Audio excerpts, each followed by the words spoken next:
மத்தேயு 27வது அதிகாரம். 1. விடியற்காலமானபோது சகல பிரதான ஆசாரியரும் ஜனத்தின் மூப்பரும் இயேசுவை கொலை செய்யும்படி அவருக்கு விரோதமாக ஆலோசனை பண்ணி 2. அவரை கட்டி கொண்டு போய் தேசாதிபதியாகிய பொந்திய பிலாத்துவினிடத்தில் ஒப்புக்கொடுத்தார்கள். 3. அப்பொழுது அவரை காட்டிக் கொடுத்த யூதாஸ் அவர் மரணாக்கினைக்குள்ளாக தீர்க்கப்பட்டதைக் கண்டு மனஸ்தாபப்பட்டு அந்த 30 வெள்ளிக்காசை பிரதான ஆசாரியத்திடத்திற்கும் மூப்பரிடத்திற்கும் திரும்ப கொண்டு வந்து 4. குற்றமில்லாத இரத்தத்தை நான் காட்டிக் கொடுத்ததினால் பாவஞ்செய்தேன் என்றான். அதற்கு அவர்கள், எங்களுக்கென்ன, அது உன்பாடு என்றார்கள். 5. அப்பொழுது அவன் அந்த வெள்ளிக்காசை தேவாலயத்திலே எறிந்துவிட்டு புறப்பட்டு போய் நான்று கொண்டு செத்தான். 6. பிரதான ஆசாரியர் அந்த வெள்ளிக்காசை எடுத்து, இது இரத்தக்கிரயமானதால் காணிக்கை பெட்டியிலே இதை போடலாகாதென்று சொல்லி 7. ஆலோசனை பண்ணின பின்பு அந்நியரை அடக்கம் பண்ணுவதற்கு குயவனுடைய நிலத்தை அதனாலே கொண்டார்கள். 8. இதினிமித்தம் அந்த நிலம் இந்நாள் வரைக்கும் இரத்த நிலம் எண்ணப்படுகிறது. 9. இஸ்ரவேல் புத்திரரால் மதிக்கப்பட்டவருக்கு கிரயமாகிய 30 வெள்ளிக்காசை அவர்கள் எடுத்து 10. கர்த்தர் எனக்கு கற்பித்தபடி குயவனுடைய நிலத்திற்காக அதை கொடுத்தார்கள் என்று எரேமியா தீர்க்கதரிசியினால் உரைக்கப்பட்டது அப்பொழுது நிறைவேறிற்று. 11. இயேசு தேசாதிபதிக்கு முன்பாக நின்றார். தேசாதிபதி அவரை நோக்கி, நீ யூதருடைய ராஜாவா என்று கேட்டான். அதற்கு இயேசு, நீர் சொல்லுகிறபடிதான் என்றார். 12.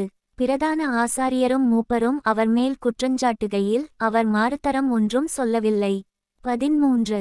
அப்பொழுது பிலாத்து அவரை நோக்கி, இவர்கள் உன்மேல் எத்தனையோ குற்றங்களைச் சாட்டுகிறார்களே, நீ அவைகளை கேட்கவில்லையா என்றான். 14. அவரோ ஒரு வார்த்தையும் மாறுதரமாகச் சொல்லவில்லை. அதனால் தேசாதிபதி மிகவும் ஆச்சரியப்பட்டான். 15. காவல் பண்ணப்பட்டவர்களில் எவனை விடுதலையாக்க வேண்டுமென்று ஜனங்கள் கேட்டுக்கொள்வார்களோ அவனை அவர்களுக்காக விடுதலையாக்குவது பண்டிகைதோறும் தேசாதிபதிக்கு வழக்கமாயிருந்தது. 16. அப்பொழுது காவல் பண்ணப்பட்டவர்களில் பரபாஸ் என்னப்பட்ட பேர்போன ஒருவன் இருந்தான். 17. பொறாமையினாலே அவரை ஒப்புக்கொடுத்தார்கள் என்று பிலாத்து அறிந்து. 18. அவர்கள் கூடியிருக்கையில் அவர்களை நோக்கி, எவனை நான் உங்களுக்கு விடுதலையாக்க வேண்டுமென்றிருக்கிறீர்கள், பரபாசையோ கிறிஸ்து என்னப்படுகிற இயேசுவையோ என்று கேட்டான். 19. அவன் நியாயாசனத்தில் உட்கார்ந்திருக்கையில் அவனுடைய மனைவி அவனிடத்தில் ஆளனுப்பி, நீர் அந்த நீதிமானை ஒன்றும் செய்ய வேண்டாம், அவன் நிமித்தம் இன்றைக்குச் சொப்பனத்தில் வெகு பாடுபட்டேன் என்று சொல்லச் சொன்னாள். 20.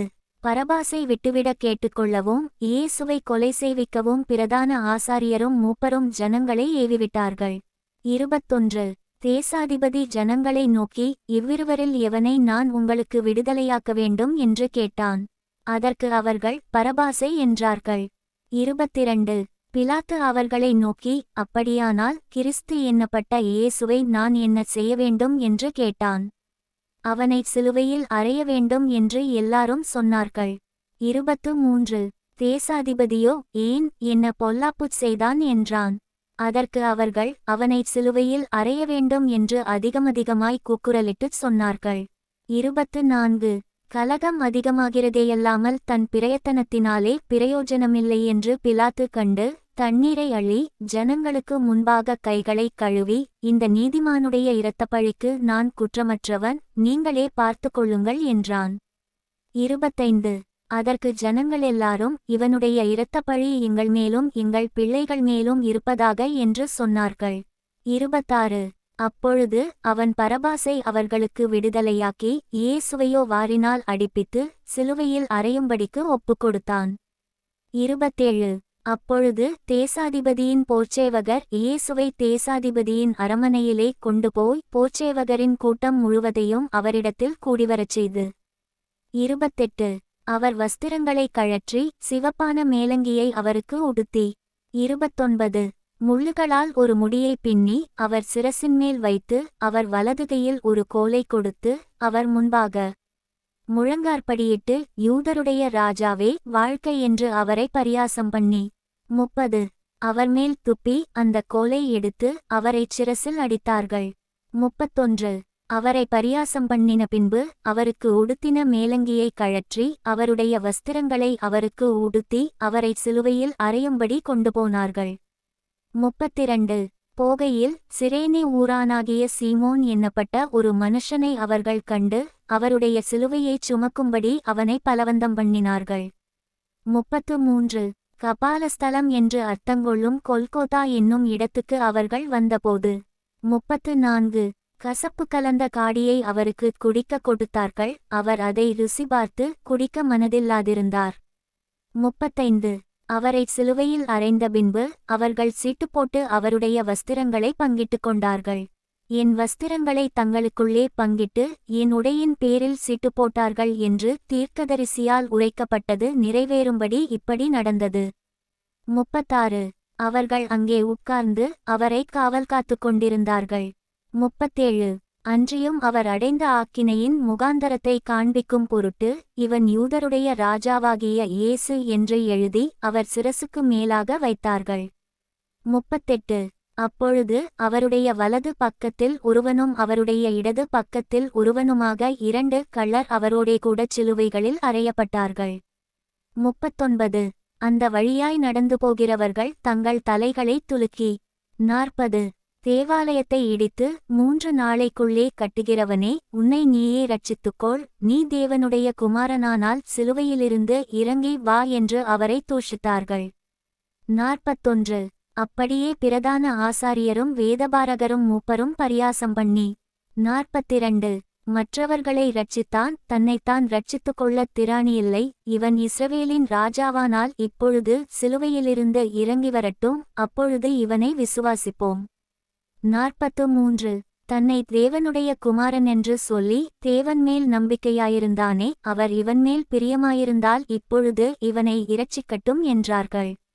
44 அவரோடே கூட சிலுவைகளில் அறையப்பட்ட கள்ளரும் அந்தப்படியே அவரை நிந்தித்தார்கள். 45 6ஆம் மணி நேரம் முதல் 9ஆம் மணி நேரம் வரைக்கும் பூமியெங்கும் அந்தகாரம் உண்டாயிற்று. 46 9ஆம் மணி நேரத்தில் இயேசு ஏலி ஏலி லாமா சபக்தானி என்று மிகுந்த சத்தமிட்டு கூப்பிட்டார். அதற்கு என் தேவனே, என் தேவனே, ஏன் என்னை கைவிட்டீர் என்று அர்த்தமாம்.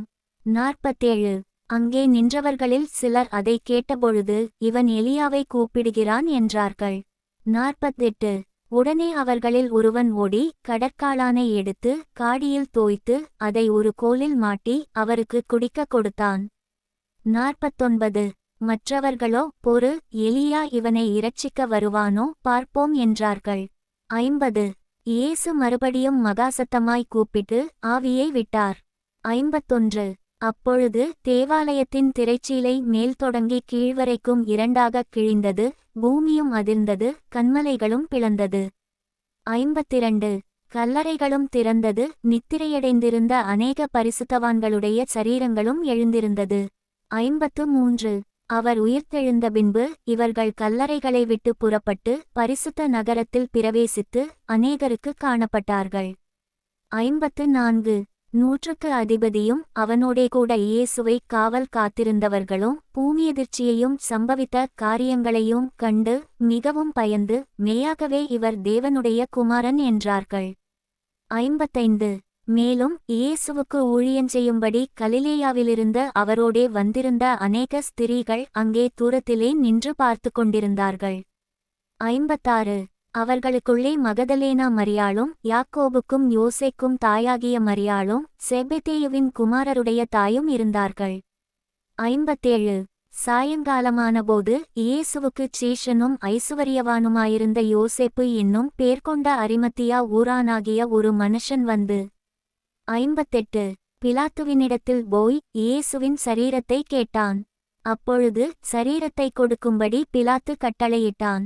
59 யோசேப்பு அந்தச் சரீரத்தை எடுத்து துயதான மெல்லிய துப்பட்டியிலே சுற்றி 60 தான் கன்மலையில் வெட்டியிருந்த தன்னுடைய புதிய கல்லறையிலே அதை வைத்து கல்லறையின் வாசலில் ஒரு பெரிய கல்லை புரட்டி வைத்து போனான்.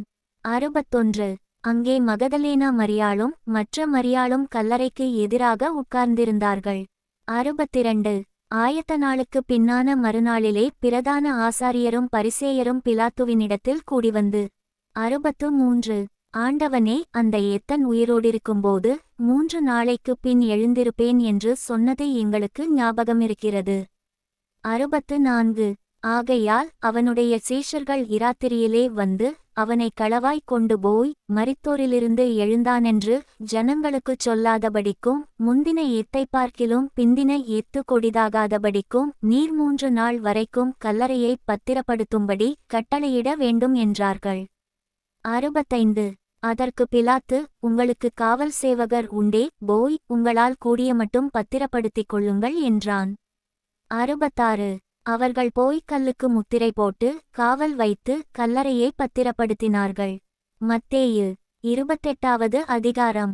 1. ஓய்வு நாள் முடிந்து வாரத்தின் முதலாம் நாள் விடிந்து வருகையில் மகதலேனா மரியாளும் மற்ற மரியாளும் கல்லறையை பார்க்க வந்தார்கள். 2. அப்பொழுது பூமி மிகவும் அதிரும்படி கர்த்தருடைய தூதன் வானத்திலிருந்திறங்கி வந்து வாசலிலிருந்த கல்லை புரட்டித் தள்ளி அதின்மேல் உட்கார்ந்தான். 3. அவனுடைய ரூபம் மின்னல் போலவும் அவனுடைய வஸ்திரம் உறைந்த மழையைப் போல வெண்மையாகவும் இருந்தது. 4. காவலாளர் அவனுக்கு பயந்ததினால் திடுக்கிட்டுச் செத்தவர்கள் போலானார்கள். 5. தூதன் அந்த ஸ்திரீகளை நோக்கி, நீங்கள் பயப்படாதிருங்கள், சிலுவையில் அறையப்பட்ட இயேசுவை தேடுகிறீர்கள் என்று அறிவேன். 6. அவர் இங்கே இல்லை, தாம் சொன்னபடியே உயிர்த்தெழுந்தார், கர்த்தரை வைத்த இடத்தை வந்து பாருங்கள். 7. சீக்கிரமாய்ப் போய் அவர் மரித்தோரிலிருந்து எழுந்தார் என்று அவருடைய சீஷர்களுக்குச் சொல்லுங்கள். அவர் உங்களுக்கு முன்னே கலிலேயாவுக்குப் போகிறார், அங்கே அவரை காண்பீர்கள், இதோ உங்களுக்குச் சொன்னேன் என்றான். 8. அவர்கள் பயத்தோடும் மகா சந்தோஷத்தோடும் கல்லறையை விட்டுச் சீக்கிரமாய் புறப்பட்டு அவருடைய சீஷர்களுக்கு அறிவிக்க ஓடினார்கள். 9. அவர்கள் அவருடைய சீஷர்களுக்கு அறிவிக்கப் போகிறபோது இயேசு தாமே அவர்களுக்கு எதிர்ப்பட்டு வாழ்க என்றார். அவர்கள் கிட்டவந்து அவர் பாதங்களை தழுவி அவரை பணிந்து கொண்டார்கள். 10. அப்பொழுது இயேசு அவர்களை நோக்கி, பயப்படாதிருங்கள், நீங்கள் போய் என் சகோதரர் கலிலேயாவுக்கு போகும்படி அவர்களுக்குச் சொல்லுங்கள், அங்கே அவர்கள் என்னை காண்பார்கள் என்றார். 11. அவர்கள் போகையில் காவல் சேவகரில் சிலர் நகரத்திற்குள்ளே வந்து நடந்த யாவற்றையும் பிரதான ஆசாரியருக்கு அறிவித்தார்கள். 12. இவர்கள் மூப்பரோடே கூடிவந்து ஆலோசனை பண்ணி சேவகருக்கு வேண்டிய பணத்தை கொடுத்து. 13. நாங்கள் நித்திரை பண்ணுகையில் அவனுடைய சீஷர்கள் இராத்திரியிலே வந்து அவனை களவாய்க் கொண்டு போய்விட்டார்கள் என்று சொல்லுங்கள். 14. இது தேசாதிபதிக்குக் கேள்வியானால் நாங்கள் அவரைச் சம்மதப்படுத்தி உங்களை தப்புவிப்போம் என்றார்கள். 15. அவர்கள் பணத்தை வாங்கிக் கொண்டு தங்களுக்கு போதிக்கப்பட்டபடியே செய்தார்கள். இந்த பேச்சு யூதருக்குள்ளே இந்நாள் வரைக்கும் பிரசித்தமாயிருக்கிறது. 16. 11 சீஷர்களும் கலிலேயாவிலே இயேசு தங்களுக்கு குறித்திருந்த மலைக்கு போனார்கள். 17. அங்கே அவர்கள் அவரைக் கண்டு பணிந்து கொண்டார்கள், சிலரோ சந்தேகப்பட்டார்கள். 18. அப்பொழுது இயேசு சமீபத்தில் வந்து அவர்களை நோக்கி, வானத்திலும் பூமியிலும் சகல அதிகாரமும் எனக்கு கொடுக்கப்பட்டிருக்கிறது. 19. ஆகையால் நீங்கள் புறப்பட்டு போய் சகல ஜாதிகளையும் சீஷராக்கி பிதா குமாரன் பரிசுத்த ஆவியின் நாமத்திலே அவர்களுக்கு ஞானஸ்நானம் கொடுத்து. 20. நான் உங்களுக்கு கட்டளையிட்ட யாவையும் அவர்கள் கைக்கொள்ளும்படி அவர்களுக்கு உபதேசம் பண்ணுங்கள், இதோ உலகத்தின் முடிவு பரியந்தம் சகல நாட்களிலும் நான் உங்களுடனே கூட இருக்கிறேன் என்றார். ஆமென்.